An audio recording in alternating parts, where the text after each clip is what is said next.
Everybody, Josh Neighbors here, Locked On Big 12 podcast. Joining us today, it is Robbie Triano from SiriusXM. Robbie and I got our ballots for all Big 12 first team, and yeah, they sent us ballots. Yes, wow, I know we have the power. We have the power, and so for the sake of transparency, I guess we'll start here, Robbie. Like, I don't have any problem sharing, what I voted. I don't feel like I need to keep it secret. I'm not just using it for show fodder. I think it's like good that people know, hey, like, I have this vote. Very much like our friend Jesse Newell, who is no longer involved in the voting process. Incredibly transparent. People got on him a lot, but like the one thing you could never say about Jesse is that he was extremely transparent, always shared why he ranked people where he did. And I think, we're kind of following suit with that, aren't we? Yeah, I agree. And I think us in the media, like, we are in charge of a lot of things and a lot of the narrative. Like, why would I want to hide that? Like, I think we're in charge of what people talk about. Like, we get people excited for the season. I think we have to kind of put our stances out there when it comes to this type of thing. So I have no problem saying it out loud. If we get in trouble for this afterwards, I'm sorry, but I really don't think it matters at all. So yeah. All right. So I'm going to start we'll do our poll this will be a two-parter because I can tell you it's going to go for a bit. So we'll start with the poll. I'll tell you what I did. And I'm supposed to submit this by tomorrow. I'm not done with it yet. I'm going to show you what I wrote down off the top of my head. And I want to know what your thoughts are. So I'm going to pull up my poll. This is what I did for mine. So I had Oklahoma 1, Texas 2, Baylor 3, Oklahoma State 4, Kansas State 5, Iowa State 6, Texas Tech 7, wow, West Virginia 8, TCU 9, and Kansas 10. This was just off the top of my brain. I'll tell you what, though. The decisions for me, 4 through 9, I'll even say, were much more challenging than the decisions 1, 2, 3. Oklahoma, Texas, and Baylor was actually pretty easy for me. That was a pretty easy 1, 2, 3. Now, maybe Oklahoma State at 4. Like, I think there's a chance for some variance, but I like the fact that Baylor could be able to control both lines of scrimmage this year. So that let me put them at 3. The reason why I don't have them over Texas, I've explained this a bunch before. I think they're in a period of transition where the offense has to do more because they can't rely on the defense. So I do think there's an adjustment period, especially after you lose your best wide receiver, you lose your running back, and you are now switching quarterbacks. So there might be a transition from, hey, we're still a defensive team, but now we have to ask the offense to do more. Still think they'll be good, but I believe there's going to be a transition. So I think they'll finish 3rd, which is still not that bad. Just one, just right off the pace. But I think there's a chance that we see an OU Texas championship game this year. Yeah, my list is a little different. And this was, I think, the difficulty I had on making the poll is that, am I polling them on what they think they are right now or what they think they'll be at the end of the year? Because if I was polling what they think it's going to be at the end of the year, I think my list would be very hot takey. So I'm just like, the list I kind of said was like, going into the year, where do I have these teams in the current moment? And for mine, I did not have Oklahoma number 1, which was I think I'm also a little justified with that too. They have a head coaching change, complete new regime. And when you look at we'll talk about the next episode, but when you look at the first teams, Oklahoma is not really on my teams. Like, there's only a few players on, their quarterback, Dylan Gabriel, but besides that, there's they don't have the pieces I necessarily like. And like, history says Oklahoma should be really good. But for me, and I know like people be like, oh, you root for this team so much, but I'm putting Baylor number 1 on my list. And I did that. And I don't know how many other voters are going to feel the same way. But when it comes to the line of scrimmage, both sides of the ball, they are the best, and they just won the conference. And I feel like we have to give them the credit so far because, yes, they are losing some talent. So is Oklahoma. And I can't fully say Oklahoma is my number 1 team. I do have them number 2 just because they are Oklahoma. And honestly, if I were to bet at the end of the year, I think the title game is going to be between Baylor and Texas. So I'm not that high on Oklahoma when it comes to a real shot, but giving them the credit, I have Baylor number 1, Oklahoma 2, and Texas as my 3rd team. So I might be different. I might be the only Baylor vote, but I hope a lot of people follow suit with that. I don't think you will be. I don't think you're going to be the only Baylor. That's the thing about this league this year, right? There's so much transition happening. I mean, think about Oklahoma. Like, lot of transition. Texas, a lot of roster turnover, right? I mean, it's a complete overhaul. Baylor, transition from obviously a new, quarterback to quarterback. Oklahoma State, boy, they lost a defensive coordinator and they lost a whole lot of that defense. Kansas State's going to have a new quarterback after losing a guy who was there felt like forever. Iowa State, transition, clearly. Texas Tech, new coach. West Virginia, new offensive coordinator, new quarterback. TCU, new coach. Like, all of these teams are in some kind of transition. Actually, honestly, there is a case that like, hey, the most solid thing from last year to this year might actually be KU at the bottom, which is a really funny thing about. But like, or Kansas State, I think Kansas State is returning a ton of talent too. They're bringing, but new offensive coordinator, right? They are bringing back a ton of talent. You're right. A new offensive coordinator and new quarterback. So that is what I was like. That's where I put the transition. Also, I will go through weeks where like, man, I'm like, I even thought about doing this. I was like, Kansas State, I was doing my list. I was like, I'm considering a lot of their guys, to be on my all offense and especially on all defense. Well, they have a lot of guys that were considered for that. I will say you made a good point about Oklahoma. When we do get to our all Big 12 teams and lists and whatnot, I will tell you that we only do first team. If I were to do second team, it would be littered with Oklahoma guys. Like that's the thing is like, if you were to do, I know some places do it. Athlon Sports, a handy guy, they have 3 teams that they do. You might end up with the most Oklahoma players if you were to do all 3. So I do think there is something to say about they might have the most well-rounded group. I also think, there is a chance that they could have the best. I think Texas has the highest ceiling for a quarterback, wide receiver, running back trio, right? Xavier Worthy, Bijan Robinson, Quinn Ewers, but there's such a question mark. Quinn Ewers. I mean, Dylan Gabriel, Eric Gray, and Marvin Mims are like, that's like a really, really strong 3 guys. And I think, if you're talking about best, a quarterback, a running back, a wide receiver altogether, like that is a really good group that they have. And I really like I'm a huge fan of Jeff Lebby. So I think their offense is better. I think their offensive line, that's a big question. I know with the guys that we work with, they're curious about that. But I think the one common thread I want to hit on here, Robbie, and people talk to us about this all the time. You and I both think Texas should make the Big 12 championship game, don't we? I mean, 100%. And I think when it comes to looking at these ballots and when it comes to the first team and stuff, their offense is like littered. The one thing that isn't is the offensive line. And that is one thing that is their major concern. But I think people always be like, oh, why root for Texas? They haven't done anything recently. Listen, they have legitimate talent. We are not just pumping up Devin Duvernay. We are like pumping up people that I think could be first, second round draft picks, which is something they haven't had in God knows when. They didn't even get a player drafted last year. So I think Texas has so much damn potential, and they didn't really lose a whole lot. When it comes to their defense was bad, but they have to be better. The only thing they have to be better this year.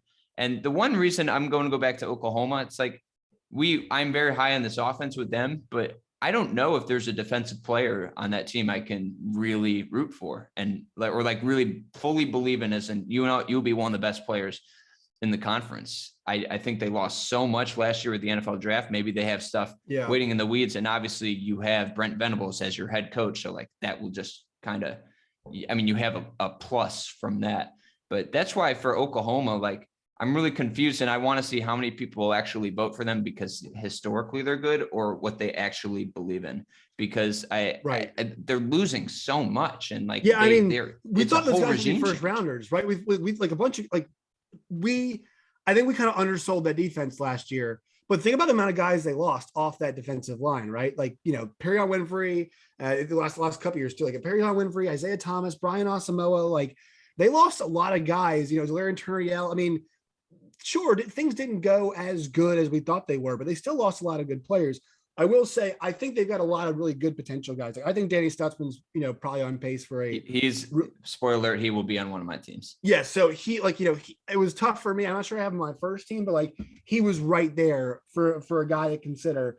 Deshaun White, another guy I think is right there.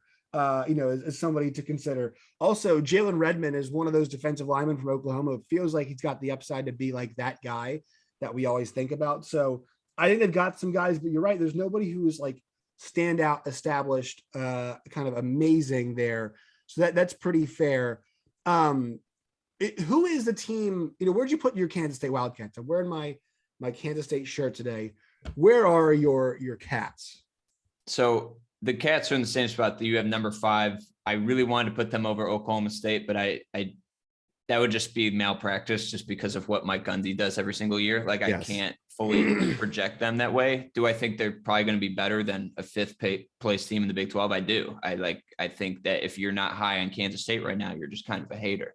Like, I think they have 2 star players. They have King Felix and obviously Deuce Vaughn. No matter what you think about Adrian Martinez, he's played so much football. I think he's played so much. And I think he actually has weapons and an offensive line that is more competent. And I just fully believe in this team. And I think if there was a year for Chris Kleiman to finally break through to the top part of the Big 12, this is the year for them. I think if you have them below 5, I don't know how you can say so, because I mean, you were talking about how like the teams 4 through 9 are, kind of just shake them up and they could just go wherever. Right. I just don't know how you could have Kansas State below a team like Texas Tech or below a team like TCU. Like, those are teams that I'm somewhat high on, but definitely not more. So Kansas State, I think, firmly needs to be in the top 5, no matter where your ballot is. Oklahoma State, I think, will be secure at 4 just because it's Mike Gundy. And I don't know if you can fully call them a top 3 team right now. I think a lot of people, I'm actually really confused on, not confused, but interested to see where Texas will be in a lot of people's rankings. Cause I think a lot of people are high on them, but a lot of people don't want to get burned again. So I'm like wondering, really, this is the first year I can be like, all right, who is going to have the most first place votes? It's probably going to be Oklahoma just because it's Oklahoma. But I think this year we're probably going to have the most discrepancy, because last year they were picked to be national championship contenders, and now it's a little bit more uncertain. So I'm really interested to see like where the first place votes get this year. And if I'm the one Baylor Bear vote, like, I'm looking around the rest of the media, like, why? I don't think you're gonna be the only one. I really don't think you're gonna be the only why? one. I think there's gonna be a whole lot of. And it's not a shtick too. I know. And it's pretty. They've got a lot of continuity too. Like, they're bringing back both coordinators, right? They get the head coach to sign the contract extension. Like, it's a lot of positive momentum. I want to ask you about it because you made the comment like getting burned. Here's the thing. I won't feel like, if I'm wrong here, like, I'm putting this out for the world to see. If I'm wrong here, like, I don't know if I'm gonna feel like I'm getting burned. Do you think, like, will you feel like that, Robbie? Because I'm just like, I was wrong. I think I do. I think I have a lot of pride in this, and it's like, I do too, obviously we want to be right, but it's like, yes. Like, I remember last year, the host of our show, Ari Temkin, he put Texas number 2 over Iowa State. It was for him, Oklahoma, Texas, Iowa State. And at the time, he fully believed it. And it's now, looking back at the end of the year, he looks like a buffoon because they were number 9.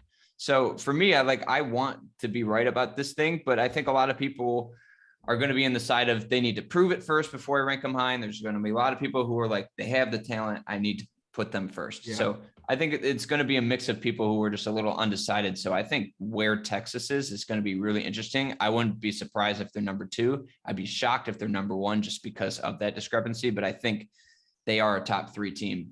I mean, based on talent, and also, I mean, they have the best player in the conference as well. All right. Quick word here from our sponsors before we continue. Today's Locked On Big 12 podcast is brought to you by our friends at BetOnline and BetOnline.net. If you guys want to bet on who will win the Big 12 next season, you guys can go to BetOnline and BetOnline.net. Get those bets in today. Great interface over there. Easy to use, free to sign up. Go there today. BetOnline and BetOnline.net. BetOnline, it is where the game starts. All right, so Robbie, I'm going to go back to that list I just had up one more time. And my last question to you is this. The teams 6 through 9, all right, Iowa State, Texas Tech, West Virginia, TCU. Which team would you be least surprised to see in the Big 12 championship game at the end of the year? Which of those teams towards the back end would you be? I think they'd all be surprises. Like, would you be shocked if Kansas State was in the Big 12 championship game? I would not. I wouldn't be shocked at all. I think. What about the rest of those teams, though? Would you be shocked? I would be shocked. Okay, so which of those teams do you think is most likely?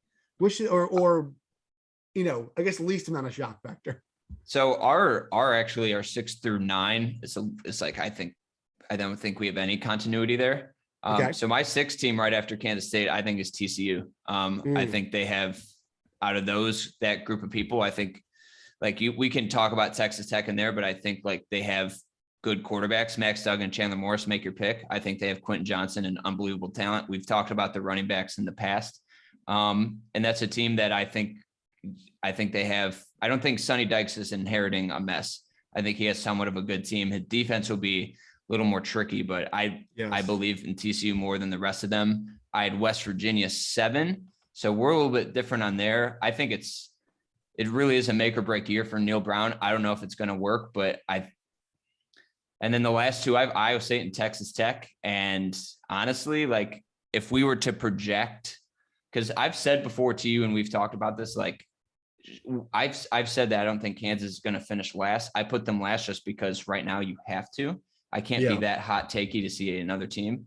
But for me, if I were to pick a team that could be in last place, I think it is Texas Tech. I believe in their quarterbacks. I believe in that room, but they might start the season 1-5, 1-6.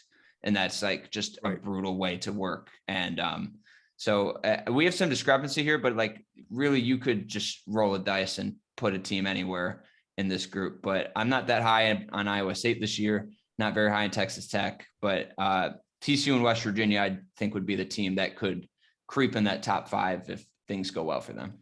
Yeah, West Virginia is super interesting. I'm so curious to see TCU. There's so much transition happening. Although I do think I should maybe put them ahead of West Virginia or Texas Tech. I think I might be leaning that way. We'll see. But I feel like it's kind of a crapshoot when you're picking 6 through 9 in the conference, right? Right. You're splitting sometimes tiebreakers. A lot of times it's one game. A lot of times it's the head-to-head game, right? So who wins? Does TCU get revenge on Iowa State this year for that that blowout loss last year? Those things are all possible, right? And that could flip where those two teams are. There's a lot of variance when you get to this part. I have a question for you though, yes. Because you know my stance on this as well. And it's been a while since I talked to you. It's a pleasure to be together again. Yes. Iowa State number 6. You obviously know how I feel about that. I have them number 8 on my list. Why? It's a legacy. It's a legacy play. No, look, for me, I think Hunter Decker's really talented. I think the fact that they've got a really good security blanket in Xavier Hutchinson. I think, the one thing they should be able to do is I think their offensive line should end up being okay this year.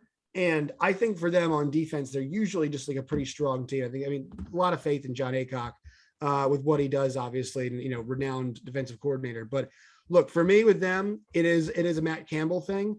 But 7-5, 8-4 puts you around, that puts you right there, right?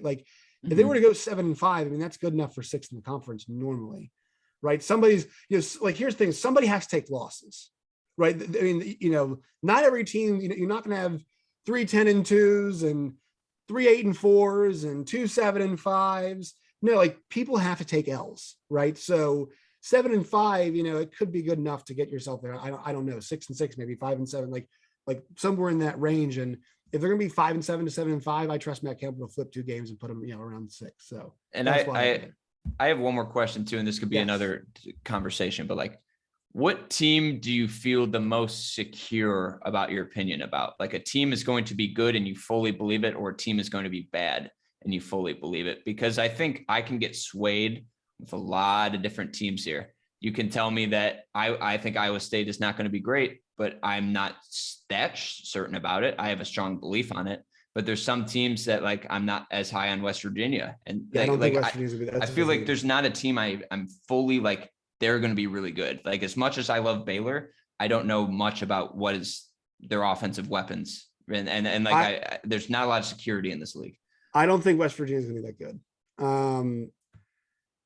People trying to sell me on Bryce Ford-Wheaton and Sam James. And they bring in Len J. Dixon to play running back, and you bring in, I think JT Daniels is good. And we'll see how the offensive line does and their defense. I got a player on my all defensive team, but how deep is that defense? There's a reason that offensive minded coach is bringing in a new guy to call plays. Right. And, I hate to say this, I'm not sure Graham Harrell wants to be at West Virginia. I remember hearing him talk in an interview. Look, it's a cool place. Morgantown is. I think, he traded Los Angeles for Morgantown because he had to. And this is a tough situation he's going into. All right. I think Graham Harrell's a good offensive mind, but that's not a situation I'm really comfortable with.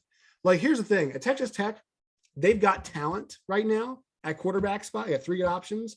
They have a really difficult schedule, but I think with Zach Kitley there, Joe McGuire there, and the recruiting, like, that's on an upward trajectory. This really is a year where, I'm not banking on them to win 8-9 games. West Virginia kind of needs that, right? They kind of need to make a statement, and I'm not going to buy that. So that's why I would go that direction. I feel like you're kind of on the fence with them too. Yeah, I'm a little bit on the fence. Obviously, I'm a Neil Brown guy, so that I obviously would be ashamed to let him go, but like that's just how it goes. But I think you bring up a good point with Graham. Like, you look at the jobs, like, people thought he was going to be the next coach at USC. Obviously didn't happen. Texas Tech is open, place he used to be at.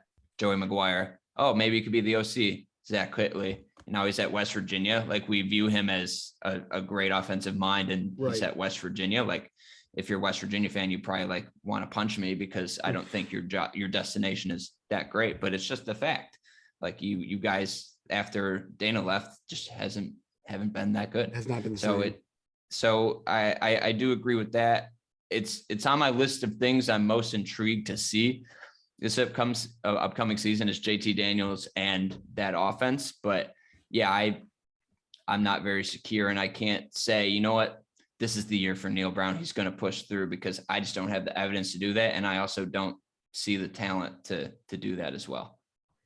All right, Robbie. So this is part 1 of this conversation. It's a fun one. All right.